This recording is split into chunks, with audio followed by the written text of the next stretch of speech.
লীগ করে তাদের বাংলাদেশ, যারা বিরোধী দল করে তাদেরও বাংলাদেশ। স্বাধীন বাংলাদেশ কোনো পাপের সম্পত্তি না, কোনো দলের না। শেখ পরিবারকে এটা লিজ দেওয়া হয় নাই। এই বাংলাদেশ শেখ হাসিনাকে সাবকওয়ালা দলিল করে দেওয়া হয় নাই। র্যাবের পরে, পুলিশ কর্মকর্তাদের পরে 7টা মিলিটেন্ট অর্গানাইজেশনের মতো করে যারা সোয়াতকে আবার করে স্যাংশনে নিয়ে আসছে, এতে বাংলাদেশের কোনো লাভ হয় নাই। এর পুরো দায় হচ্ছে আওয়ামী লীগের, এর পুরো দায় হচ্ছে দ্বিতীয় বাকশালের, এর পুরো দায় হচ্ছে আওয়ামী রাজাকার এবং আওয়ামী আলবদরদের।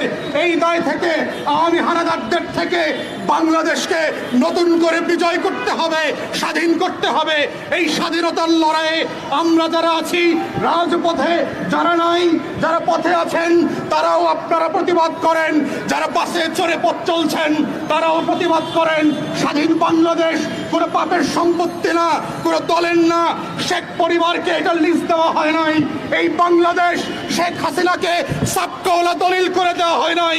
এই বাংলাদেশ আমার বাংলাদেশ, এই বাংলাদেশ 20 কোটি মানুষের বাংলাদেশ।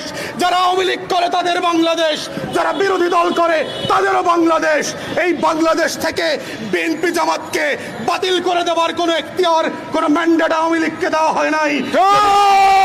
যদি বাকশালীরা মনে করে থাকে এই বিরোধী দলকে আপনারা সোয়াত দিয়ে নির্মূল করে দেবেন, পুলিশ দিয়ে নির্মূল করে দেবেন, র্যাব দিয়ে নির্মূল করে দেবেন, ইতিহাস সাক্ষী র্যাব স্যাংশনড হয়েছে, বিরোধী দল নির্মূল হয়ে যায় নাই।